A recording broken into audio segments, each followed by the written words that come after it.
local historian. Craig was born and raised in East Liverpool and remains there over a half century or so later. Craig became interested in pioneer paper manufacturing many years ago.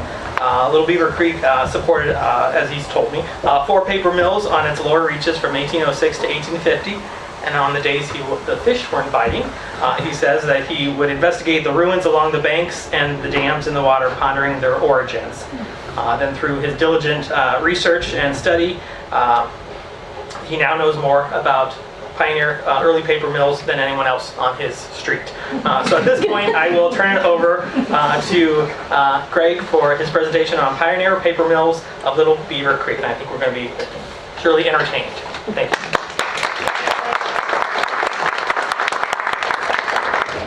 How long is this supposed to be anyway? 30 to 45 minutes. Okay, well, we'll take a break at 9.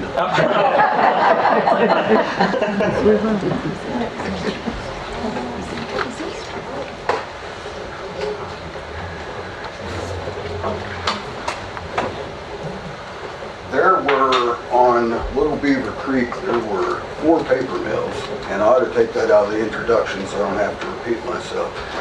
For basically about 50 years in the early part of the 19th century, and they were all within about 3 miles of the mouth of the creek, close to the river, and they were quite interesting, I think. And I know this is about paper, and I will try to make this interesting as possible. Despite paper, just a wee bit of background, paper was invented by the Chinese in about right around where BC met AD, or if you're an atheist, before the Common Era or the Common Era. And that was, they invented so much in China, the compass and gunpowder and everything, and now they do send us cheap tools and coronavirus. But they even, strangely enough, they even used toilet paper at around the same time, and it took us till the late 19th century before toilet paper became common. I don't want to dwell too much on toilet paper, but I just saw read an ad the other day, and this was from, I guess it took them quite a while to perfect it, and this was an ad from the 1930s, and it was the Great Northern Company, which still makes it, and their big advertising push was that it was splinter free. So in early United States, paper was a rare commodity. From the time that Jamestown was first settled until 1690, there were no paper mills at all in the United States. And when the Rittenhouse Mill started in 1690 around Philadelphia, it could not even keep up with the printers and merchants in Philadelphia. So paper was in constant shortage throughout the early years, and this was well into the 19th century. And there was a constant shortage for various reasons. During the American Revolution. Excuse me. This is the microphone you use in the attic office. You can't hear? No, very good. Okay. Okay. During the American Revolution, paper was in such short supply that soldiers would a lot of times take and rip pages out of Bibles to wrap their cartridges in for cartridge paper. And at one point it got to be so bad that any soldiers who were paper makers, they sent them home so they could work in the paper mills. In this area, I'll get to the map. This will show you, in case you're not familiar with the lower end of Beaver Creek, there are the 4 paper mills that I'm going to talk about. We're right within about 3 miles. The Ohio River, the Ohio paper mill was right there, and then there was one in Pennsylvania called the Ohio and Pennsylvania paper mill, and then the Franklin paper mill, and then the last one to be built was the Buckeye paper mill. I don't know if you're familiar with where Grimsbridge Road is, but that was about as far north as the paper mills went.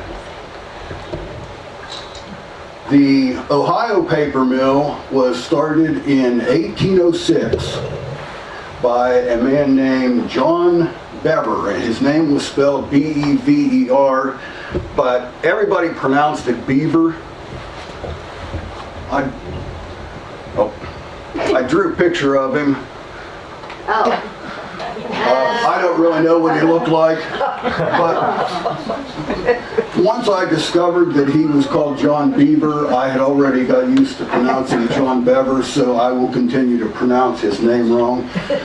He was interesting. He was born in Ireland. His father was German and his mother was Irish, and he came over to the colonies before the Revolution, and he ended up in Washington County, Pennsylvania, and then he made his way over into what is now Beaver County, Georgetown, right on the Ohio River, across from the mouth of Beaver Creek.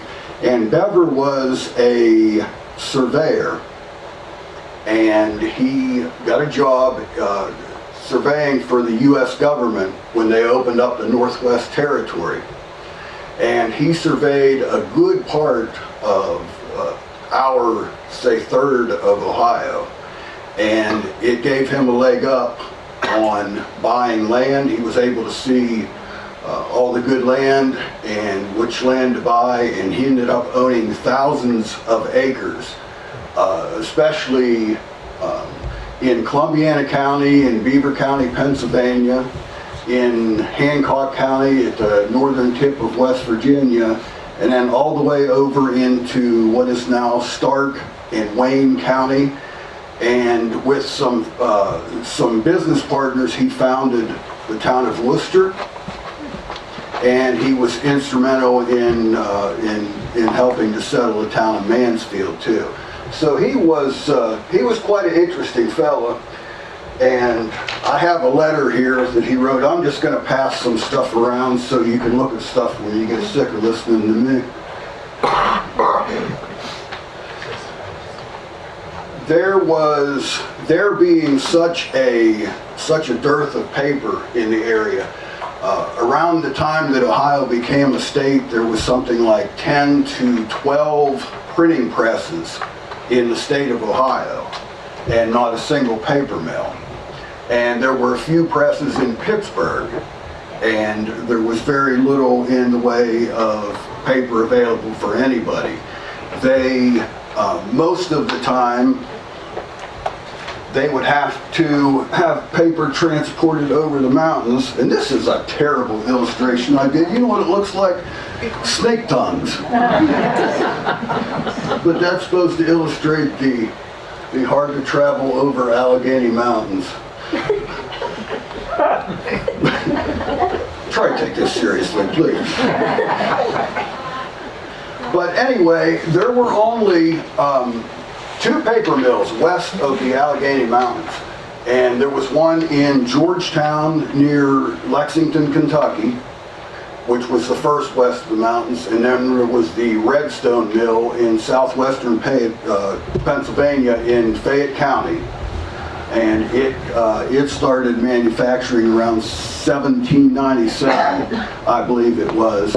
And those 2 mills in no way could keep up with production.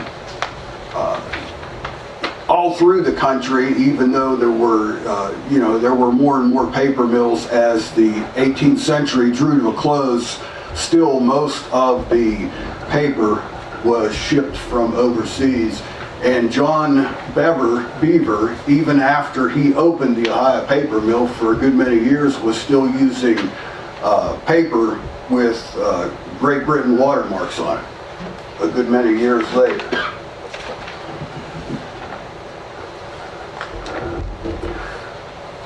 So in 1806, Beaver and a man named John Coulter, who was from eastern Pennsylvania, went into business and decided to build a paper mill. Yep, they sure did. And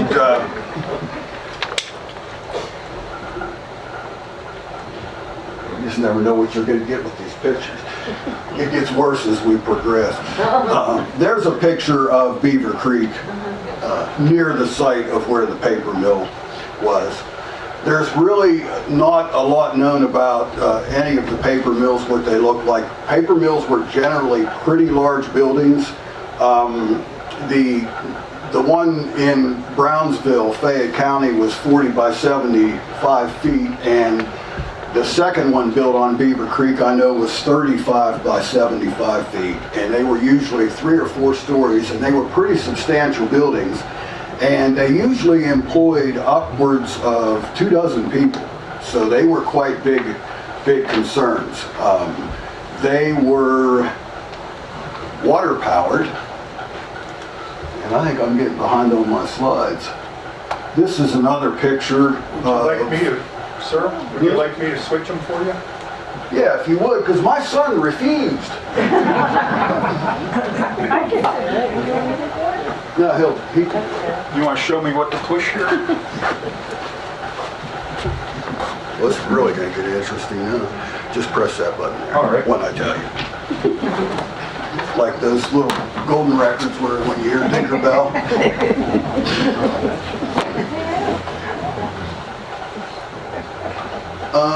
Okay, so that's the site. I took this last winter. Okay, Tinkerbell's just turned the page. There's not very many pictures of old handmade paper mills in existence anywhere. This is one of the few. This is one that was located near Philadelphia, which was pretty much the hub of paper making. Go ahead. And like I said, they were water powered, and this is the dam, what's left of the dam for the Ohio paper mill. And that's also a great place to fish. Okay, ding it again. And that's a painting I did of the paper mill timbers in the water. Nothing like self-promotion, right? Where'd you sign it? Where'd you sign it? I don't know, I might have forgot. I'm doing that sometimes. We have one like that, they signed. Yeah. Anytime you So want to did, stop so by. did my in-laws. Everybody has paintings I didn't sign, yeah. As far as the actual manufacture of paper goes, the raw material was rags, cotton and linen rags. And people didn't get rid of their clothes quite as much as they do now, and rags were in, they begged for rags. A paper mill would use something like 40 tons of rags a year, cotton and linen rags, and they basically had to draw on the local populace to get their rags, and they tried every method possible getting people to give their rags. That was the only raw material that was used for paper making until they started using wood pulp around the time of the Civil War. Though it would be some years before they would use wood exclusively. One great advantage of using rags instead of wood pulp is the longevity of the paper. And I'll pass these around. This is a newspaper from 1769. And then this one is from the 1600s, and you'll see when you look at them that they're in better shape than, you know, the Salem News or the Evening Review from a month ago. And that's why. It's because of the rags that were used in them. The advertisements that you will see in the old newspapers for rags get quite amusing because they would appeal to everything. They would appeal to patriotism, They would say, if you don't bring us your rags, you don't love your country. They would appeal to religion, saying God wants you to send your rags into us. And I actually, you can go ahead. It was actually one ad I found, and it says, rags that are no longer fit to cover your snowy white bosom may be returned in the form of a love letter. So they tried every way they could. There was a man who, in New York, who, believe it or not, even imported, this was in the 1850s, imported mummies from Egypt. And they brought mummies in train cars. The linen on these mummies from Egypt was of such good quality that they would unwrap them and then burn the mummies and use the linen for paper, and they got about 400 yards off of each mummy. And oh, I forgot my mummy drawing. Go ahead. You're very artistic. Thank you. How'd you know that wasn't a photograph? During the Civil War, and even more so during the Napoleonic Wars, they had a lot of trouble with what they would call rag pickers, who would scour the battlefields. Go ahead.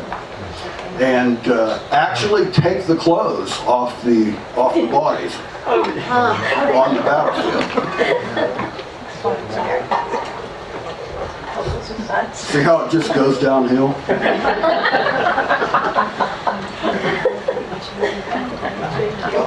The way that the actual paper was produced was, once they got the rags in the mill, usually women and children would do the sorting work, and they would sort the rags. The ones that were the whitest cloth would be made for the finest paper, and so forth.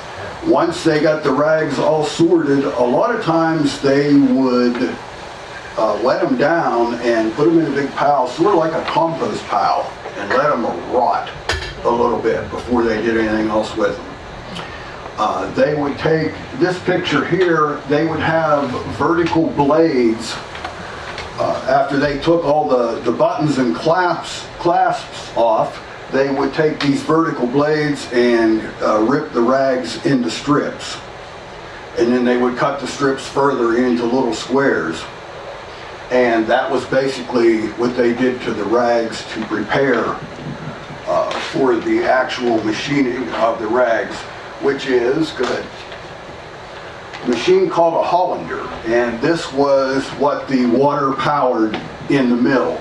And basically it was like, as you can see, it was like a big tub, and this wheel here had knives around it, and it rotated on a bed, and the rags mixed with water would just circulate through there, and each time they went through the machine, each circulation they made, they would get reduced till what had been rags was basically just a big mush of cotton or linen fibers. They would be reduced to that. Each mill had to have at least one vat. The High Paper Mill had 2 vats. So they could have 2 people making paper on 2 vats all day long. It was skilled work, but it was pretty low tech. Go ahead. This was a thing called a paddle. There was have to be, usually a boy would stand around and stir the vat all day to keep everything mixed up. Later on, they had a machine that was actually hooked up to the mill that was called a hog that did it automatically. And the vat was heated too. There was a little passage beneath the vat, and it was called a pistolet, and it was a little charcoal heater, and they would keep the vat at a fairly warm temperature. The vat man was the most skilled worker in the mill. He was the actual paper maker, the one that did the work. There were 2 kinds of molds. There was the lathe mold, which is like this with parallel lines. And then there was a wove mold, go ahead, which is basically the same thing as what you get with a window screen. And I have, these are a couple samples of the different paper. One is wove and then one is laid, so you can see the difference. Most of the paper from around here was on laid molds, even though wove molds did come into being in the late 18th century. The next part was the decal, and that was basically what you think of as a picture frame. And there were 2 of the molds for each decal, and the way that the paper was made would be that the decal would just fit over the mold like I have in the side view there. And it was the decal that defined the outside edges of the paper. It wasn't real perfect, which is why you have what's known as a deckled edge. But the vat man would dip the mold down into the water. He would pull it up out of the water with some pulp on the screen. He would give it a shake to interlock. You're getting a little bit too ambitious there, slow down.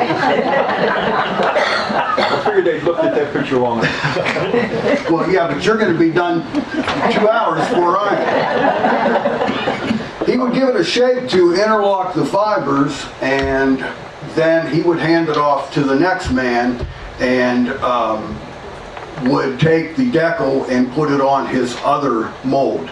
And he would be making that sheet. By the time he got that sheet done, then his original mold would be returned to him. You all know what a watermark is. This is basically an illustration I made to show you how watermarks were made. They were just basically designs that were wired into the mold. I have a bunch of examples of watermarks that I'll pass around, and you can hold them up to the light. Some of them I have labeled. They are watermarks from the mills here.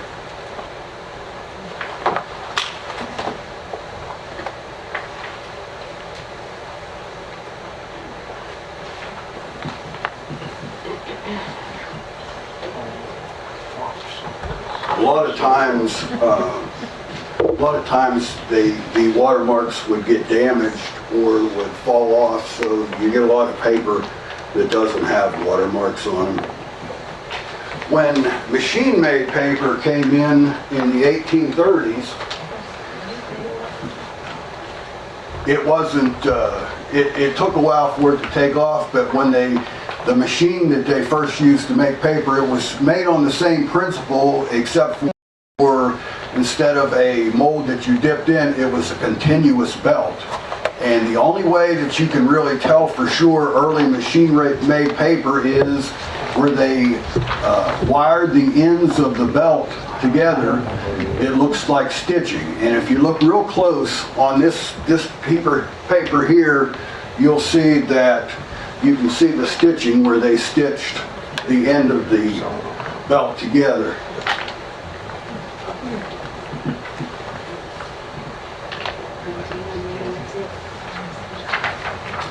Okay, go ahead.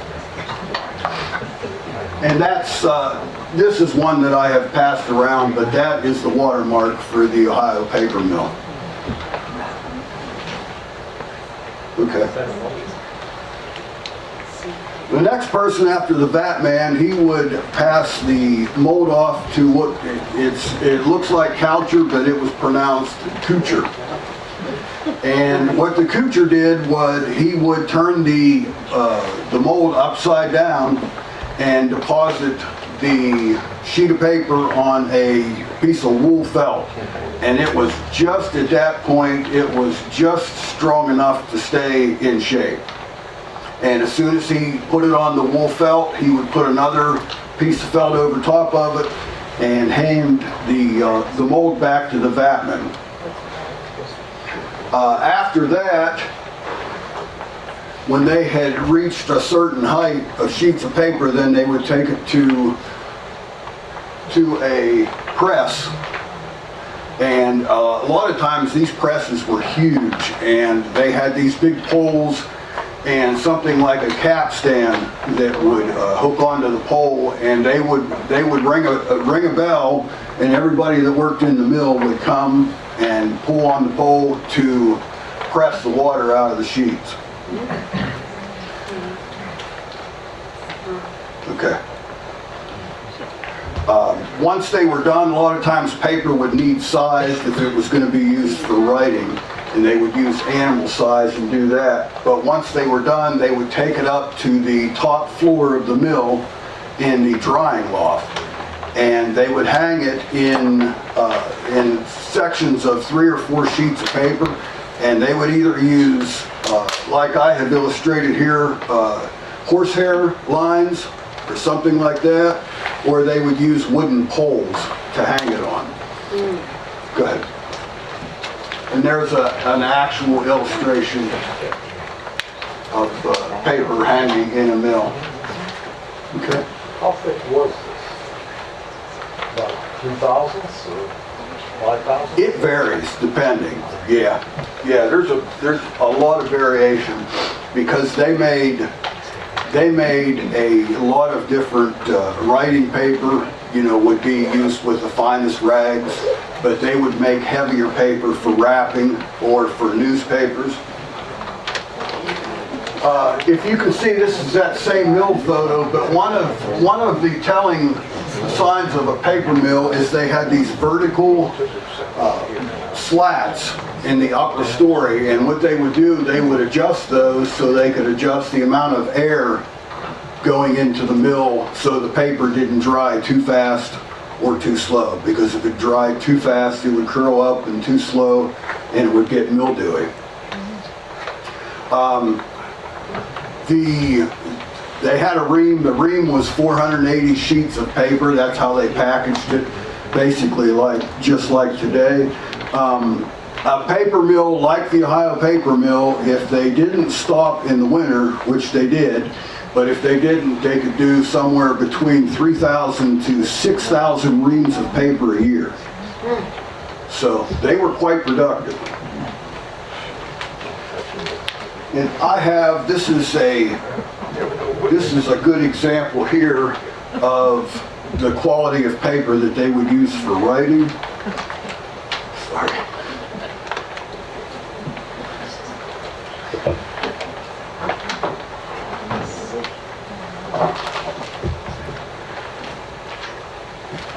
And then when you get into books and printing and stuff, they started to use a lesser quality paper. It didn't need to be as fine. It helped if it was thicker because the ink itself was a lot thicker.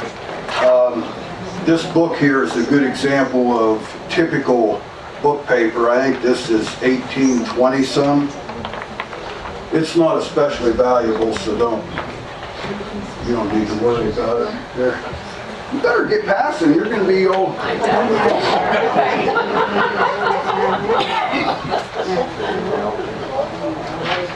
When did they start using pencils?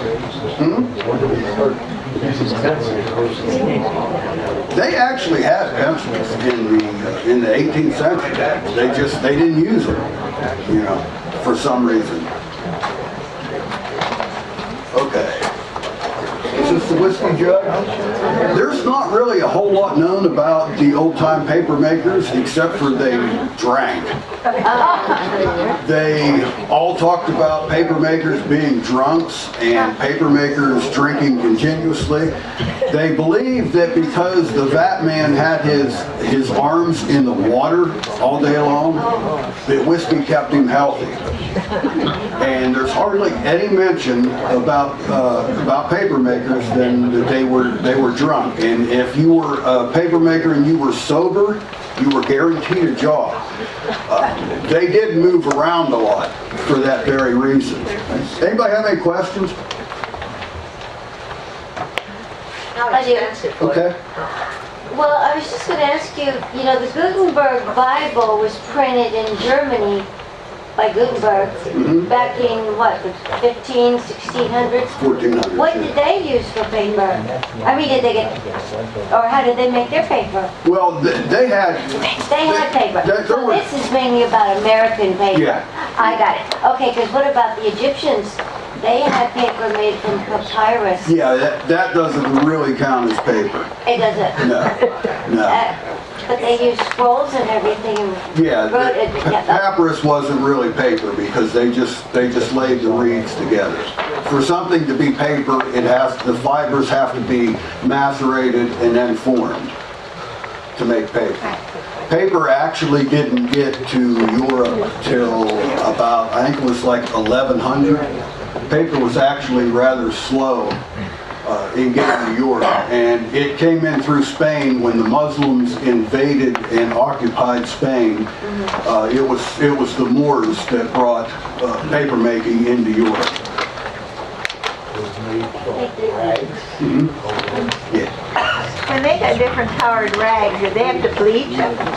Yeah, they did, though they tried not to because that weakened the fibers, just like it does today. What would the paper turn out like then if they didn't? Would it be colored or not? Yeah, a lot of times, I don't know if I have, well, the almanac that I passed around, you can tell the paper is a lot darker. Oh, okay.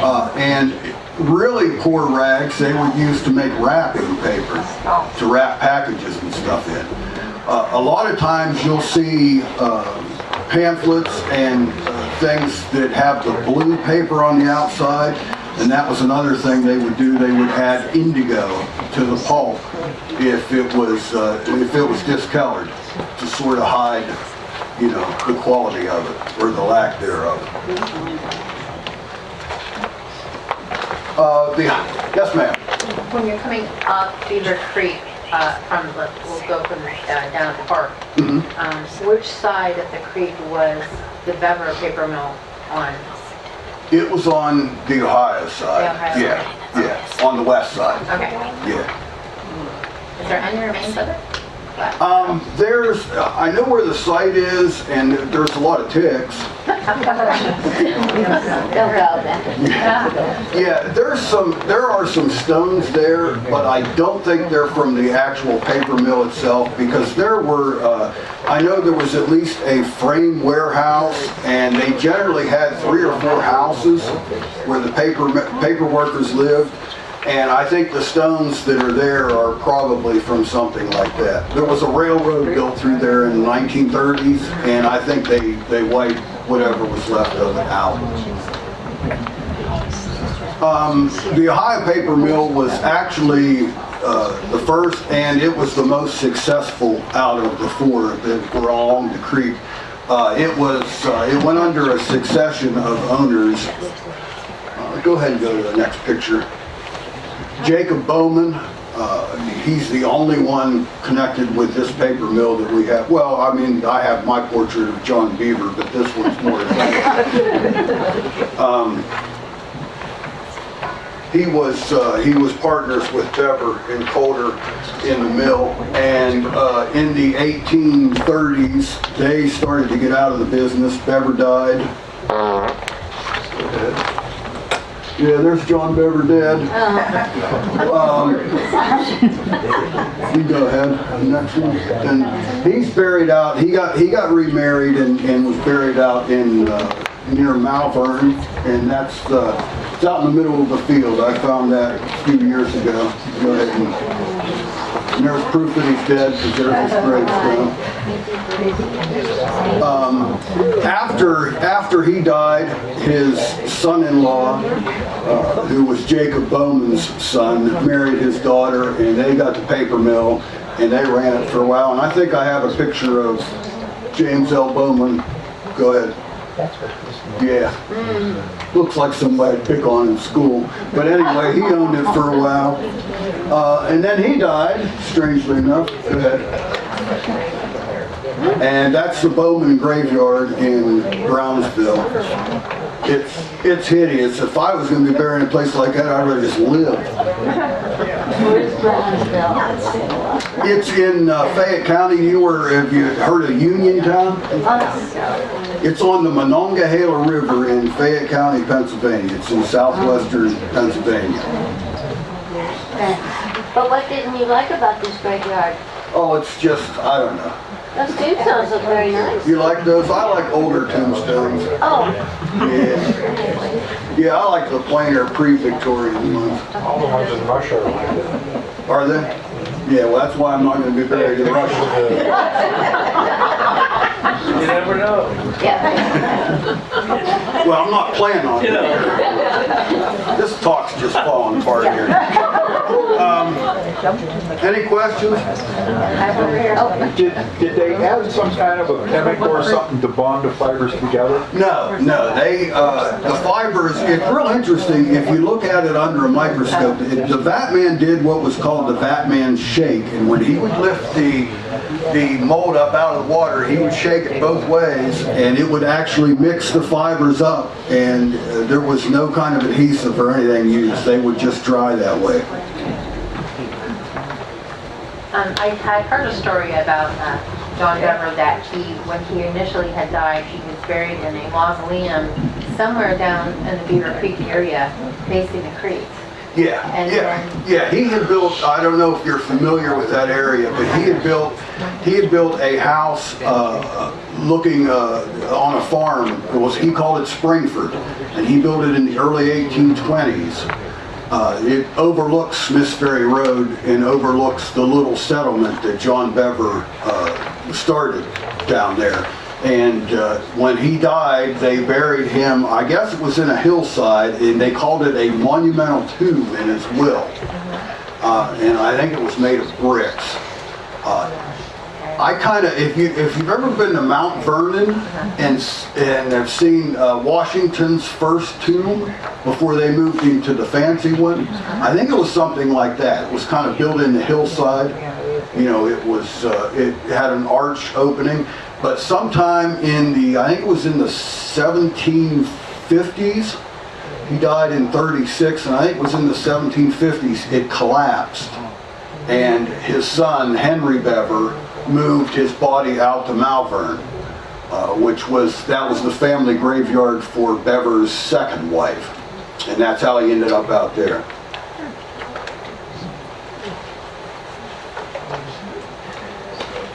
Most papers were made a certain size in order to fit Yeah, ledger books and stuff. depending on the molds.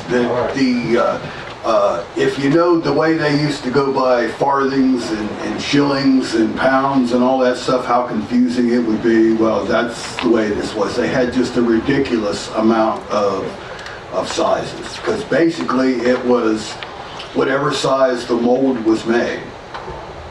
So there could be, there was some really large paper and there was some really small paper. The only way you can really tell, I do have some, I didn't bring them, but there are some that are full sheets that have, you can tell because the decals are on all four edges. But a sheet of paper could be anywhere from several feet to just really small. It just depends. So the person wanted, and they make the thing for them. Yep. What caused the paper mill to finally close its doors? The paper machines. Yeah, the paper machines first started appearing in the 1830s, but it took them a while to really take over. The Ohio paper mill lasted to around 1842. It was sold and had some other owners, and it finally went out of business somewhere in the early 1840s. By that time, there were very few handmade paper mills left in the country because the machine-made papers were just so much more economical. So there weren't. It was one of the more successful ones. Though there are still a couple that have managed to stay in business. The company that makes our money, or the paper for our money, has been in business since the 18th century, making paper, and they're still doing it. The second paper mill, go ahead and switch that. The second paper mill is the one all the way at the top. It was called the Franklin Paper Mill. It was just north of Grimm's Bridge. And one of the first customers of the Ohio Paper Mill was a Pittsburgh printer named Zadok Kramer. And Kramer was quite an interesting fellow. He not only printed, he was also a bookbinder and owned a bookstore in Pittsburgh. And he also decided to get into the paper making business to supply, I think mostly to supply his own presses. And so he built the Franklin Paper Mill, it was called, and it opened in, I think it was October of 1814. That was the second one there. And there is a Salem connection to this paper mill. The man who was the first foreman of the Franklin Paper Mill, his name was Isaac Wilson. And strangely enough, he had worked at a paper mill in Maryland called the Franklin Paper Mill. And he left there and came to this paper mill. And he worked for this one as the foreman till the early 1820s. And then he moved into the northern part of the county. And I think I may have, let's see what's next. Okay, that's one of Kramer's publications. Go ahead and, well, we'll get back to him. Anyway, Kramer was an important printer. He made almanacs that were quite popular, and I did bring one of these to pass around. I'll start with you this time. This book here, The Navigator, was basically the Bible for anyone traveling on the Ohio and Mississippi River in the early part of the 19th century. Everybody that made their living or traveled on the river bought a Navigator and used it.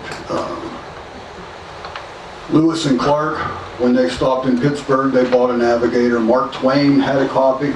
Go ahead. And Kramer was also the first, he was the printer of the first book that was written about the Lewis and Clark expedition, the Patrick Gass journals. So he did some important stuff. Go ahead.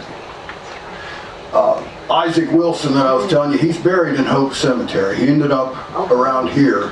After he left the Franklin Paper Mill, he got out of the paper making business and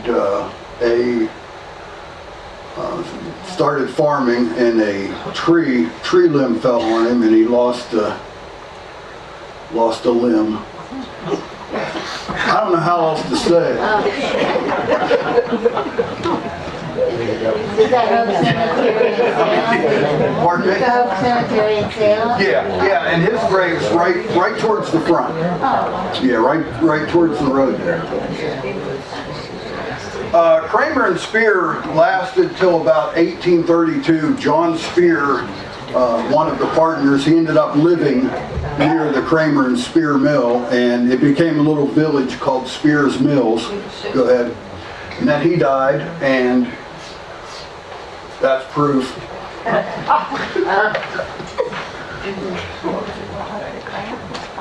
That's in Long's Run Cemetery in Calcutta.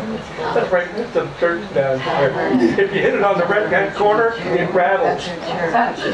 I know this. Well, I don't try to rattle them, I just take their pictures. Yeah, it does. Okay, go ahead. The third paper mill was called the Ohio and Pennsylvania Paper Mill, and it was actually in Pennsylvania. If you'll notice that one little spot where the creek takes a turn into Pennsylvania, they call that the island because that one little piece of land in Beaver County, Pennsylvania is on the western side.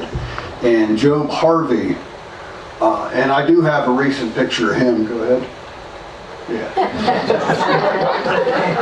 Job Harvey had worked at the Ohio Paper Mill for quite a few years. He had rented the Ohio Paper Mill for quite a few years, and about the time that the Ohio Paper Mill closed, he decided to build his own paper mill.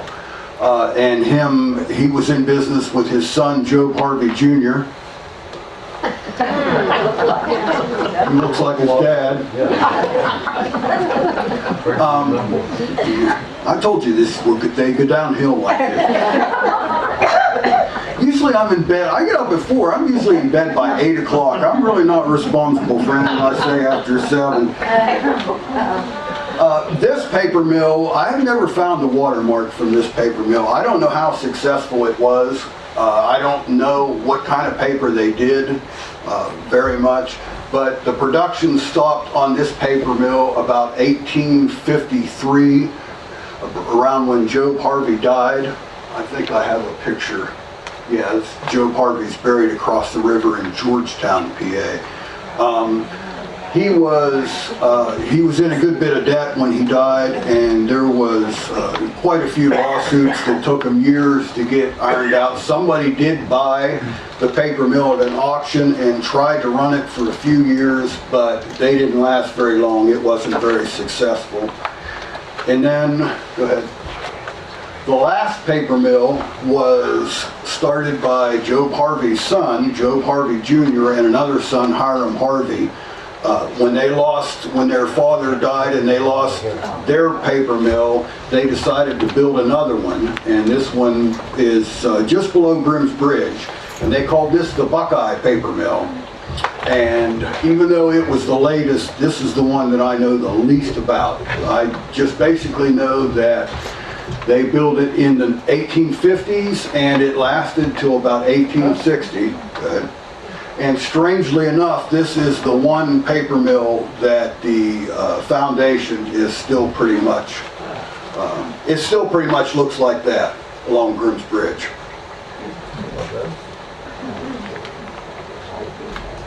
And that's all I have. Any questions? What county is that in? Columbiana. Okay. Yeah. Yeah, the only one that's not in Columbiana County is the one right there in Pennsylvania. Yeah. So the bridge closest to the Ohio River is not Grimm's Bridge. Pardon me? That bridge, you start taking down there closer to the Ohio River. Grimm's Bridge was up further than that, right? Yeah. So the one that's down closer to the river isn't even there anymore. No, this one is south of Grimm's Bridge, but not very far. Oh, okay. Not very far on the eastern side of the creek. So all the papers that they used, maps and stuff that you see about the Civil War, this was made from regular. Yeah, when you get into around 1860, it starts to get you run into some wood pulp. Though I have newspapers from the 1870s and 80s that, by the condition they're in, you know that they're made from rags. On the other hand, I have some from the 1860s that are disintegrating. These other ones that, once the paper mills come out, that's when they start putting on molds. Yeah. As far as I know, they didn't package them in rolls till the actual big mills came out. You know, the machine mills. Even the early machine-made paper, they still would cut it into sheets. Yeah. Yes, ma'am. Okay, the Spears Mill, I just know it as the Spears Mill, that's very interesting. There's still a lot of, I believe, the remains of that are along Beaver Creek, it's right along with the Sandy Beaver Canal. Yeah. And that was the actual paper mill? Yeah, I don't know, because the size of that, the one foundation there that's close to the lock, right where you turn up under the railroad bridge, the one foundation that's there roughly corresponds to the size of the paper mill that was there. Because when Spears sold that paper mill in 1836, he had written a letter to a man down the river trying to sell it to him, and he gave the dimensions of the mill, and then he talked about an addition that had been built onto the mill. And those foundations there, the dimensions of the big structure, and then there's an addition on it, roughly corresponds to the size that the paper mill was. But he also had a grist mill there. So there's no real way to determine, short of archaeology, whether that was the paper mill or the grist mill. Though the sizes are so close that I think it might be the paper mill, but I don't know for sure. Any other questions? Yes, ma'am. How did they go about pricing this? I mean, did they sell it in reams or, you know, Yeah, to yeah. individuals? They sold it mostly in reams. They sold it to printers and to merchants. One of the first customers for the Ohio paper mill the year that it opened in the summer, and within the first month, one of the first customers was John Street. And another early customer was Gideon Hughes from Lisbon. And then they sold, right from the beginning, they were selling paper to printers in Pittsburgh and in Steubenville. How much would a ream have cost back then? You know what? I don't even know. Really? I don't know that I've ever seen that early, you know, what it cost. I know that the rags, they would pay, I think, 4 cents a pound is what they paid for the rags. Ooh, And that'd they be took pretty any good back color then. of rag? Pardon? They would take any color of cloth? Within reason. I mean, if Yeah. it was red or black or something, they wouldn't. No, I don't think they would do that. I have a couple letters where the paper mill people were complaining that they would hide bad rags. They would wrap them in good rags, and they would get their money, and then they would take off, and they wouldn't know that they got the bad rags until, you know, they had already paid for them. Yeah, some things never change. At the paper mills, though, they didn't bleach rag. They tried not to because it weakened the fibers and made inferior paper. That was one of the big difficulties, was getting clean rags. So you can specify the guy that wanted to buy it, could specify the thickness of the paper that he wanted? Yeah, just the vat man, you know, you could make really thick paper just by bringing more pulp up. You know, that was a lot of the skill with making the paper, was getting the right amount and a consistent amount. Underwear, so It's interesting, on some of the papers that I passed around, you'll see little spots like, they sort of look like watermarks, but they're not. And what those are is when the vat man would lift the mold up out of the water, sometimes water would drip off of his arms and land on the paper. And that's why you have that. You can find, I've seen bugs and pieces of sticks and all kinds of interesting things that got trapped in the pulp and made into paper. Huh. Any more questions? Yes. Where would you go to find things like that, like you're passing around? Are there antique stores or whatever? Or you have your own source? No, I've just gathered them up different places. No particular place, at auctions, and Okay. just people that have found stuff that know I'm interested in. I steal from archives. I know you have to do that. But how did you become interested in this subject? I mean, I don't know anybody else ever that was interested in studying paper like that. Yeah, well, my family's all on. That's great. Okay, well, if there's nothing else, I'm going home, going to bed.